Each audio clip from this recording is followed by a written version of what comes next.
ووجدک ضالا فہدی۔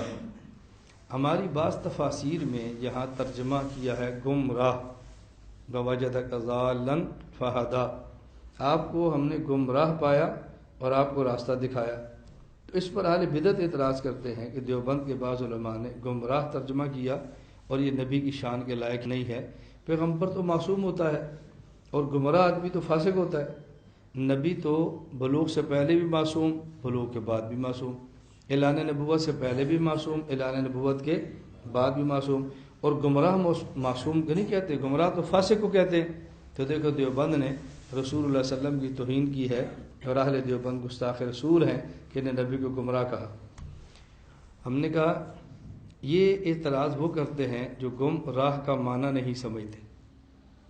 گمراہ کا معنی آپ کو پتہ نا، میں ایک جملہ کہتا ہوں، جب میں عقائد پہ بات کرتا ہوں ایک جملہ میرے بیان کا محور ہوتا ہے، کیا وہ ہماری بات کو سمجھا نہیں تو اعتراض کر گیا، اور ہم سمجھے نہیں تو ہم نے جواب نہیں دیا۔ گمراہ کا معنی نہ وہ سمجھا نہ ہم سمجھے، وہ سمجھتا تو اعتراض نہ کرتا، ہم سمجھتے جواب دے لیتے۔ یہاں گمراہ کا معنی وہ نہیں ہے جو ہم شریعت پہ کہتے ہیں کہ فلاں ہدایت یافتہ ہے اور فلاں گمراہ ہے۔ یہاں گمراہ کا معنی یہ نہیں ہے۔ گمراہ یہ فارسی ہے، کسی بھی ایسے شخص کو کہ جس کو راستہ نظر نہ ہو اس کو کہتے ہیں گمراہ۔ مثال کے طور پہ آپ رات یہاں کے آگے اندھیرا ہے اور آپ جانا چاہتے ہیں اس طرف، اب اندھیرے کی وجہ سے راستہ نظر نہیں آ رہا، ادھر جاؤں یا ادھر، تو آپ کو کیا کہیں گے؟ گمراہ۔ اب گمراہ کا معنی جہنم کی طرف جا رہا ہے، یہ مسلمان نہیں کافر ہو گیا، یا گمراہ کا معنی اس کو راستے کا پتہ نہیں چل رہا۔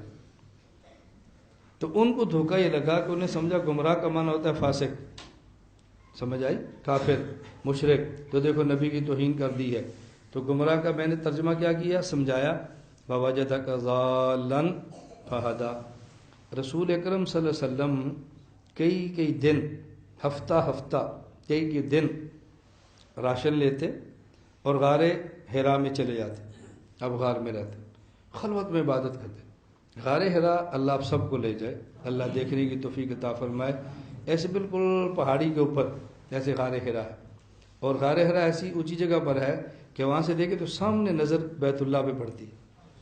تو رسول اکرم صلی اللہ علیہ وسلم اپنی عبادت خلوت نشینے کے لیے ایسی جگہ کا انتخاب فرمایا جو اس وقت مکے کی وادی سے ہٹ کر ہے اور اونچائی پر ہے، اور راستے میں رکاوٹ کوئی نہیں، سیدھا کعبے پہ نظر پڑتی ہے۔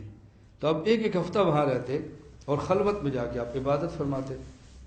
اب آپ بتائیں، تب حرم میں رہتے ہوئے کعبے کے ساتھ عبادت کرنا افضل ہے یا کسی غار میں جا کر عبادت کرنا افضل ہے؟ جی، اور آپ کہاں کرتے تھے؟ غار میں۔ کیوں؟ افضل تو کعبے میں عبادت ہے، افضل تو ذکر وہاں پر ہے، افضل تو اللہ وہاں کرنا ہے، آپ وہاں سے دور ہو کر غار میں کیوں جاتے ہیں؟ اس کی وجہ رسول اکرم صلی اللہ علیہ وسلم متفکر رہتے، اور متفکر آدمی خلوت اور تنہائی کو تلاش کرتا ہے۔ کعبے کی عبادت تو افضل ہے، لیکن آپ کو سوچنا ہوتا تھا، آپ فکر میں رہتے تھے، ابھی نبوت کا اعلان بھی نہیں ہوا، وحی بھی نہیں آئی، لیکن آپ پھر بھی فکر میں رہتے، ان کو شرک سے کیسے بچائیں، ان کو قتل و غارت سے کیسے بچائیں، ان کو زنا اور شراب خوری سے کیسے بچائیں، ان لوگوں کو کیسے سیدھے راستے پر لائیں، وہی تو آئی نہیں ہے، لیکن آپ فکر مند تھے نا۔ اب ان کو کیسے میں سیدھے راستے پر لاؤں، وہی تو آئی نہیں، آپ کے سامنے اس کی صورت نہیں تھی، آپ کے سامنے اس کی صورت نہیں تھی، کیسے ان کو لاؤں؟ فرمایا وجدک ضالا۔ اب گمراہ کا معنی آپ کا راستہ گم، ایسی صورت آپ کے سامنے نہیں تھی کہ جس صورت سے آپ ان کو سیدھے راستے پر لے آتے۔ فہدی، ہم نے آپ پر وحی بھیجی اور آپ کو راستہ دکھا دیا، اب آپ ان کو سیدھے راستے پر لا رہے ہیں۔ اس میں کیسے توہین ہے؟ یہ تو عین رسول اللہ صلی اللہ علیہ وسلم کی شان کے مطابق ہے۔ اسی وجہ سے آپ حرم کی بجائے وہاں خلوت میں عبادت کرتے۔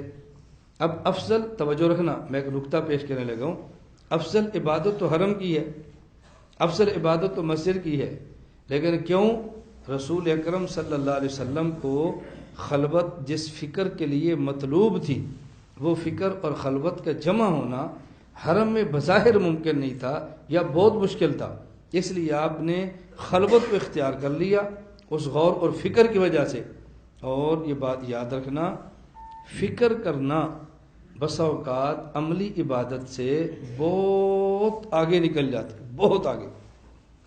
ایک آدمی 100 رکعت نوافل پڑھے اور اس میں 1 گھنٹہ لگائے، اور ایک بندہ 1 منٹ سوچے، نوافل تو نہیں پڑھ رہا لیکن یہ سوچے میں اس پوری بستی میں جو لوگ فرض نہیں پڑھتے ان کو فرائض پہ کیسے لاؤں گا، تو 100 رکعت نوافل کا جو عمل ہے اس سے 1 منٹ کی یہ سوچ کہ ان فرائض کو چھوڑنے والوں کو فرائض پہ کیسے لاؤں گا، اس عملی 100 کا نفل سے بڑھ جاتی۔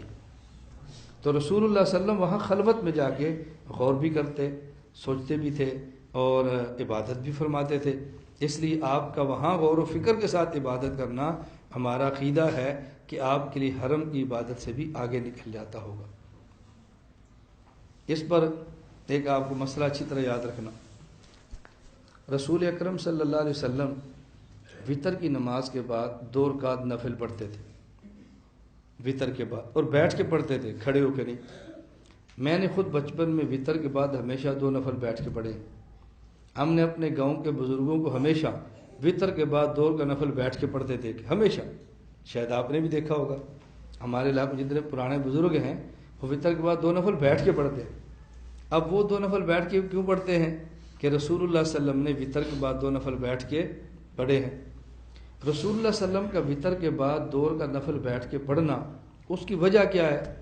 ایک اس کی وجہ کہ آپ لمبا طویل قیام فرماتے، اتنا لمبا لمبا قیام فرماتے تہجد میں کہ آپ کے پاؤں مبارک پر بسا اوقات ورم آتا، حتیٰ تورمت قدماہ، ورم کئی بار آیا تھا۔ اب اس کے بعد وطر پڑھتے، تو جو آدمی لمبے تہجد پڑھے اور اتنی تھکاوٹ والے پڑھے تو پھر وطر کے بعد 2 نفل پڑھے، تو اس کے لیے تو بیٹھنے کی گنجائش ہونی چاہیے نا۔ تو آپ تو اس لیے بیٹھ کے پڑھتے تھے، اور ہم پڑھتے ہی 3 رکعت وطر ہیں اور ساتھ بیٹھ کے نفل بھی پڑھ لیتے ہیں، ہم فوراً ہی تھک جاتے، یعنی ہم تھکنے سے پہلے تھک جاتے۔ اب بتاؤ رسول اللہ صلی اللہ علیہ وسلم کا بیٹھ کے نفل پڑھنا وجہ اور ہے، اور ہمارا بیٹھ کے پڑھنا وجہ۔ ایک بات میں جو کہنے لگا ذرا وہ سمجھنا، کھڑے ہو کر نفل پڑھنا یہ بہتر ہے۔ رسول اللہ صلی اللہ علیہ وسلم تھکاوٹ کے باعث بیٹھ کے پڑھ لیتے تھے، اور بعضوں نے یہ بھی کہا کہ نبی پاک صلی اللہ علیہ وسلم کا اول زندگی کا عمل نہیں ہے، یہ آخری زندگی کے معمولات میں سے ہے کہ آپ کا بدن مبارک نسبتاً کچھ وزنی ہو گیا تھا، نسبتاً کچھ وزنی تھا، تھکاوٹ بھی تھی اور آپ بیٹھ جاتے تھے۔ لیکن اگر کوئی شخص یہ سوچ کر کہ اگرچہ بیٹھ کے نفل پڑھنے پر اجر تو آدھا ملتا ہے، لیکن چونکہ حضور پاک بیٹھ کے فرماتے تھے اس لیے میں آدھا اجر تو لوں گا لیکن پڑھوں گا بیٹھ کر کے حضور نے ایسے پڑھے، تو ہو سکتا ہے اس کی نیت پر اس کا یہ بیٹھ کر پڑھنا یہ کھڑے ہو کر قیام سے بھی آگے نکل جائے۔ کیوں؟ اس کا تعلق نیت کے ساتھ ہے نا۔ لا الہ الا اللہ، لا الہ الا اللہ، لا الہ الا اللہ، ما لنا رب سواه۔